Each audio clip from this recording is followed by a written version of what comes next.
My stepdaughter called me not her real mom. At graduation, I stopped paying tuition. I want to thank my real mom for always believing in me, Emma said into the microphone, her eyes scanning the graduation crowd until they found her biological mother in the third row. Not once did she look toward me, sitting in the front row where I'd been for every school event, every recital, every parent-teacher conference for the past 15 years. My name is Patricia Morgan. I'm 52 years old, a senior financial advisor at Meridian Wealth Management in Denver, Colorado. In that moment, sitting in that uncomfortable auditorium chair with my hands folded in my lap, I felt something shift inside me. Not anger exactly, more like a cold, calculating clarity I recognized from my most difficult client negotiations. Emma's biological mother, Janet, was beaming as if she'd actually raised this girl. The same Janet who'd abandoned Emma when she was 7, who'd missed birthdays, holidays, and homework tears. The same woman who hadn't contributed a single dollar to Emma's $53,000 annual tuition at Colorado University, which I'd been covering entirely from my personal savings. I didn't make a scene. I simply sat there, applauding politely when Emma received her bachelor's degree and began planning. By the time we reached the reception, I'd already made my first decision. "Congratulations, sweetheart," I said to Emma, hugging her gently. "I'm so proud of what you've accomplished." She barely looked at me, too busy posing for photos with Janet and fielding compliments from relatives who hadn't seen her in years. I watched, taking mental notes of every slight, every dismissive glance. When Emma was 7 and her father David brought her into my life, she was a scared little girl who cried for her mommy every night. David had full custody after Janet disappeared with her boyfriend to find herself in California. I was the one who held Emma through nightmares, taught her to ride a bike, helped her with algebra, and later drove her to take the SATs twice, until she got the score she needed. I met David in 2008 at a financial planning seminar. He was recently divorced, struggling to balance single parenthood with his job as an electrical engineer. We bonded over coffee afterward, talking about investment strategies and the challenges of raising children. I was 37, had never been married, and had always wanted kids but focused on building my career instead. Our relationship developed slowly, carefully. David was cautious about introducing anyone to Emma, and I respected that. When I finally met her 6 months later, she was polite but distant. I didn't try to be her mother immediately. I just tried to be someone she could trust. The first breakthrough came during her 8th birthday party. Janet had promised to come, but never showed. Emma spent the entire day watching the door, and when it became clear her mother wasn't coming, she locked herself in her room. I found her there 2 hours later, still in her party dress, crying into her pillow. "She promised," Emma whispered. "I know, honey. Sometimes adults break promises, and it's not fair. Will you break promises too?" I sat on her bed, choosing my words carefully. "I can't promise I'll never make mistakes, but I can promise I'll always try my best to be here for you." That was the beginning of our real relationship. I became Emma's consistent presence, the one who showed up, who remembered, who cared about the small things. When David and I married 2 years later, Emma asked if she could call me Mom. I told her she could call me whatever felt right. For years, everything felt right. Emma and I developed our own traditions. Saturday morning pancakes, annual mother-daughter shopping trips, late-night talks about boys and dreams and fears. David often joked that Emma and I were more alike than he and Emma were, both stubborn, both planners, both terrible at backing down from an argument. When Emma started high school, I began setting aside money for her college fund. As a financial advisor, I understood the importance of compound interest and long-term planning.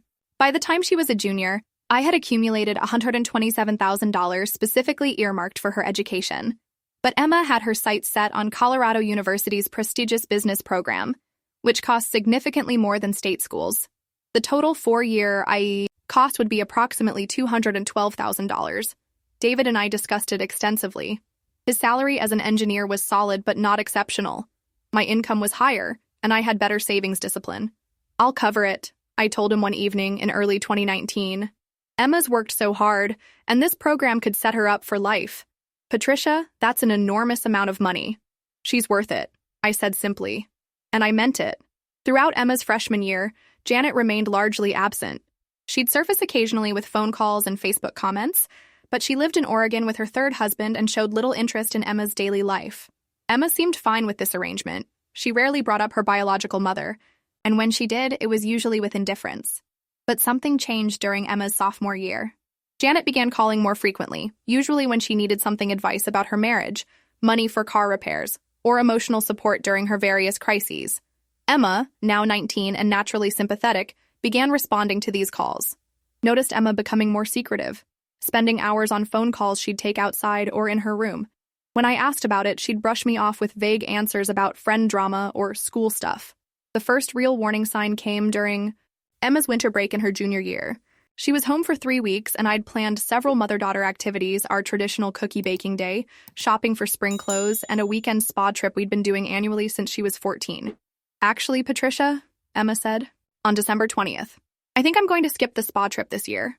Janet invited me to visit her in Oregon. The way she said Patricia instead of Mom hit me immediately. She hadn't used my first name in years. "Oh," I managed. "When did this come up?" "She's been planning it for a while. I think it would be good for us to reconnect, you know? She's my biological mother." There it was, that phrase that would come to haunt our interactions. Biological mother. As if biology trumped 15 years of daily presence, support, and love. Emma went to Oregon and returned different. More distant.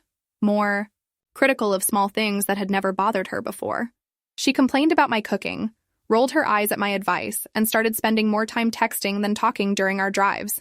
When spring tuition was due, $2,600, I paid it without hesitation. Emma was my daughter in every way that mattered, and I wasn't going to let temporary teenage moodiness affect her education, but the changes weren't temporary. Emma's senior year was marked by increasing coldness toward me and growing reverence for Janet.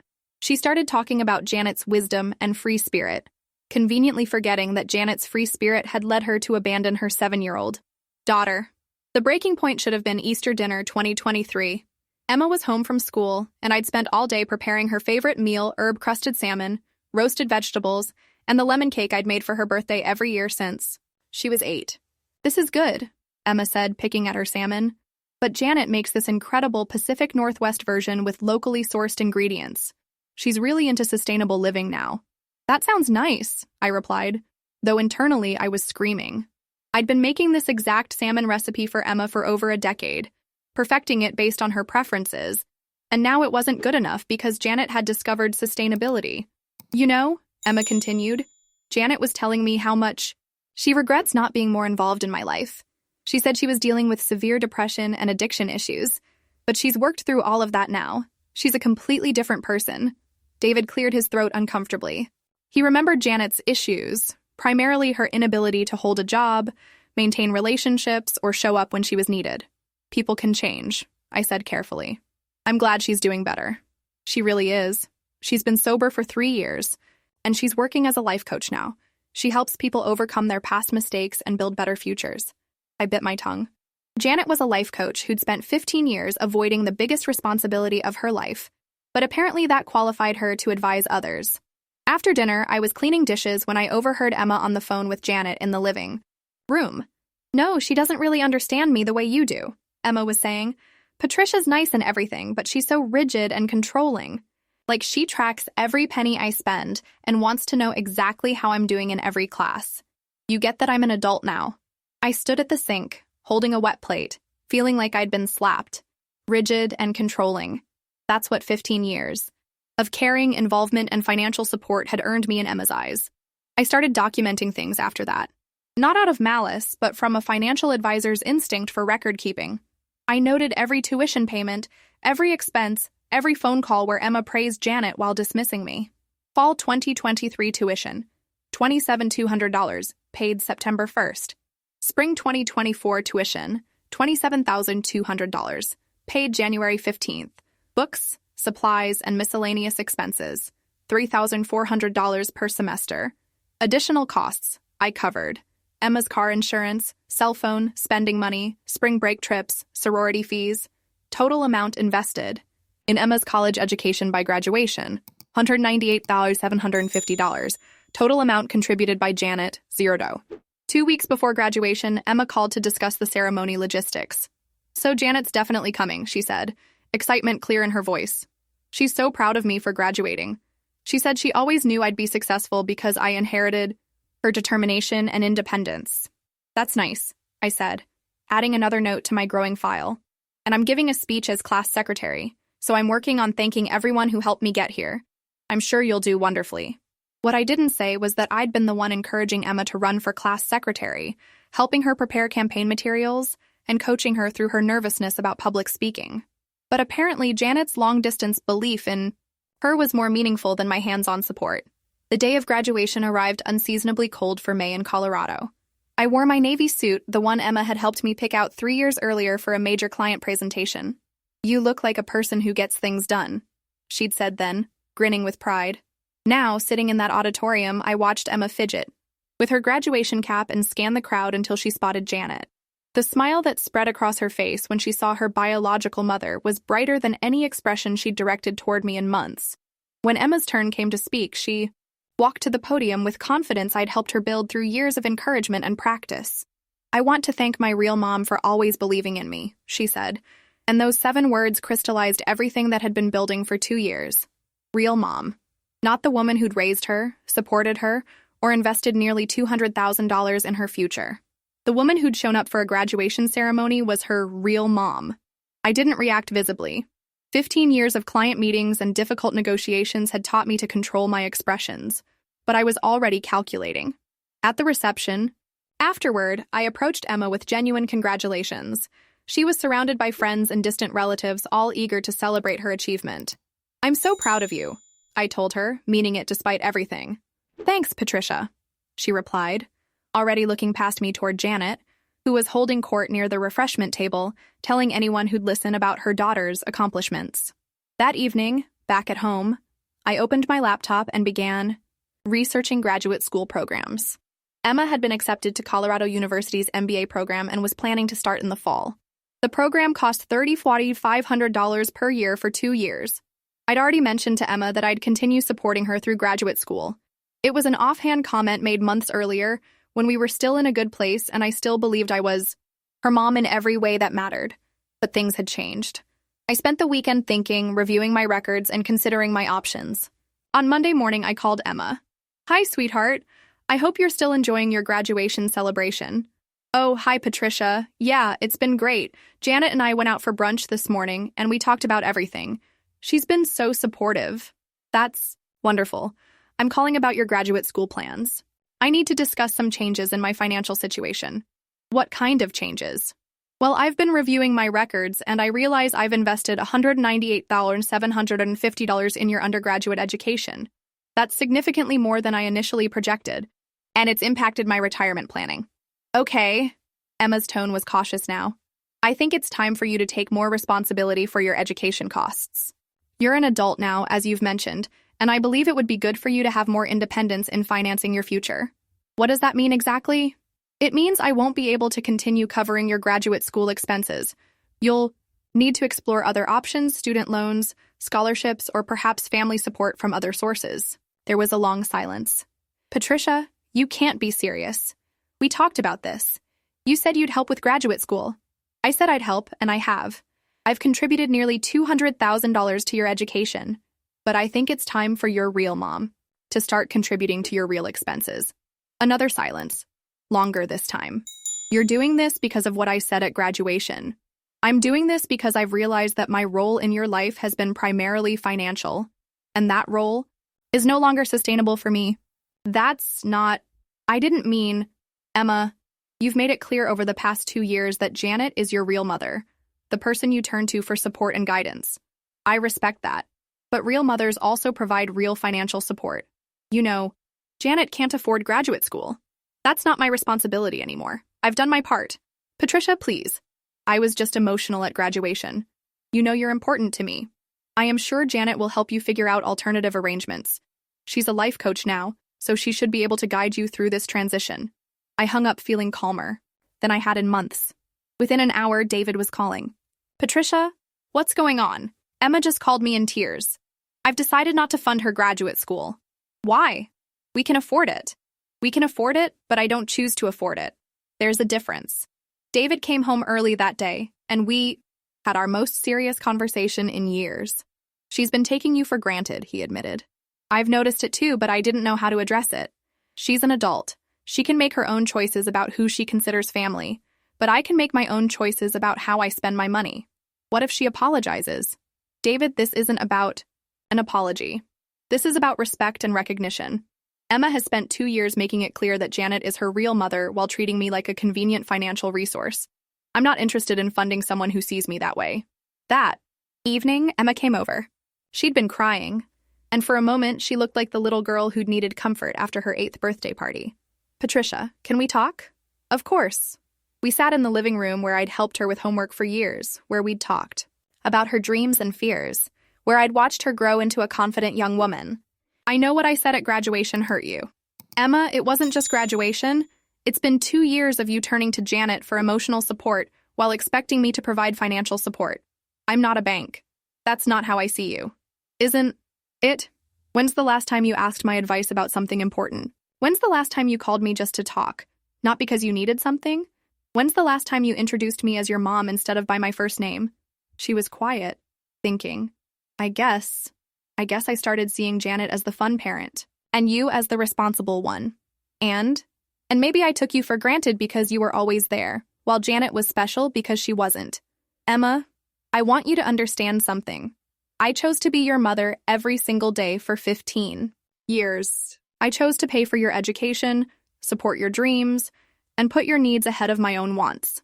Those were choices, not obligations. I know. But I can also choose to stop making those choices, especially when they're not valued or appreciated. Emma started crying again. What can I do to fix this? I don't think you can, honey. And I don't think you should have to. You're an adult, and if Janet is the mother you want, then that's your right. But actions have consequences, and part of being an adult is accepting those consequences. So you're never going to help me again? I'll always love you, Emma. But our relationship has changed, and my financial support needs to change with it. What? About graduate school? I've already been accepted. I'm supposed to start in August. Then you need to figure out how to make that work. Student loans, scholarships, or maybe Janet can help. She's been giving you advice for 2 years. Maybe she can give you some practical support too. Emma left that night without resolution, and I felt terrible but also relieved. I'd been clear about my boundaries, and now Emma had to decide what she really valued. Over the next few weeks, Emma tried various approaches. She had David talk to me. I stayed firm. She had Janet call me to work things out. I told Janet that, since she was Emma's real mother, she was welcome to take real responsibility. She wrote me a long email about how sorry she was and how much she valued me. I responded that I appreciated her apology, but my decision remained unchanged. Finally, 6 weeks after graduation, Emma made an appointment to see me at my office. I want to hire you as my financial advisor, she said. Emma, you don't have any assets to manage. No, but I want your professional advice about my situation. I gestured to the chair across from my desk, the same chair where I'd counseled hundreds of clients over the years. What's your question? I have $73,000 in student loan debt from undergraduate school that I didn't know about until last week.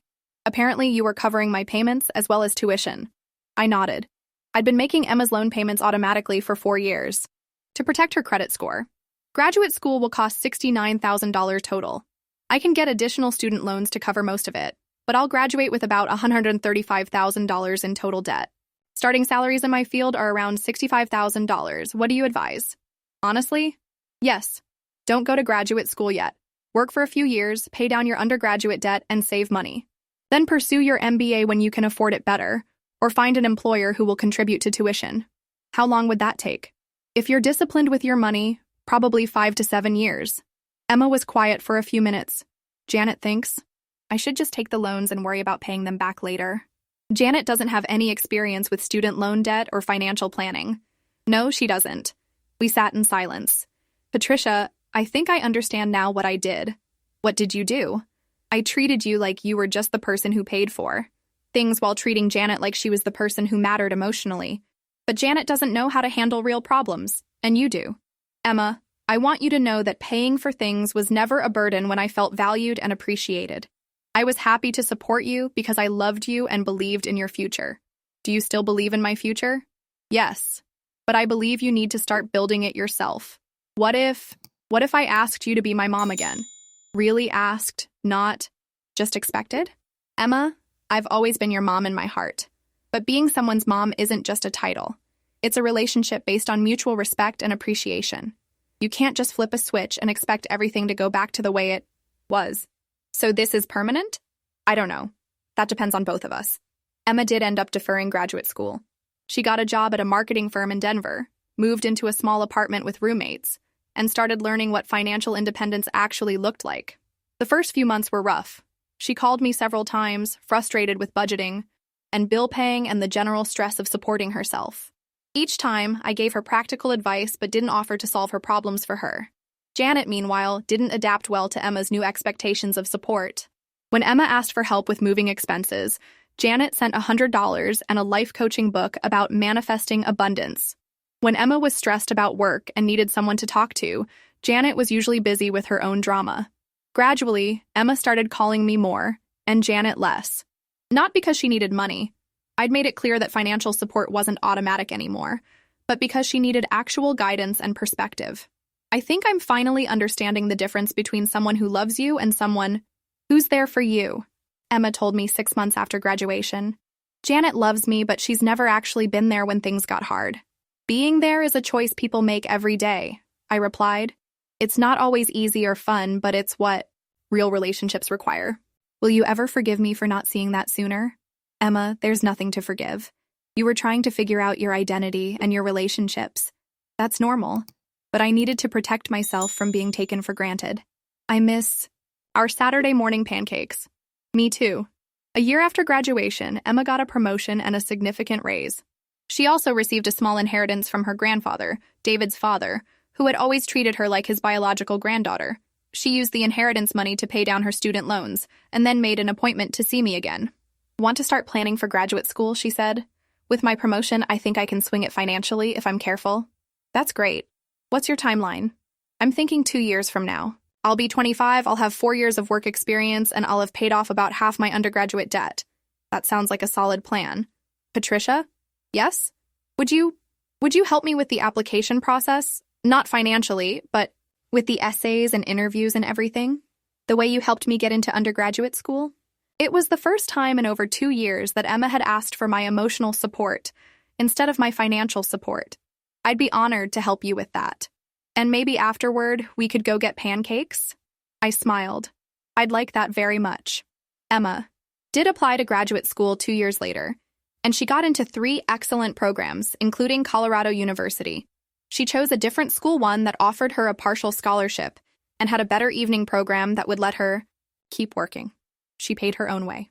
At her graduate school graduation last month, Emma gave another speech.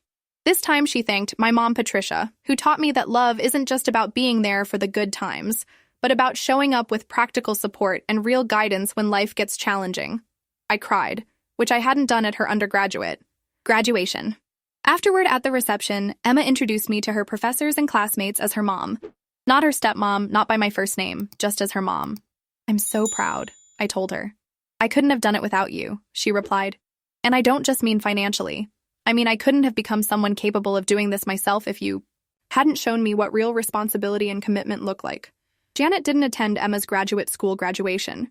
She was dealing with her 4th divorce and couldn't find the time to travel. Emma didn't seem to mind. Real moms show up, she said, echoing my words from 4 years earlier. In all the ways that matter.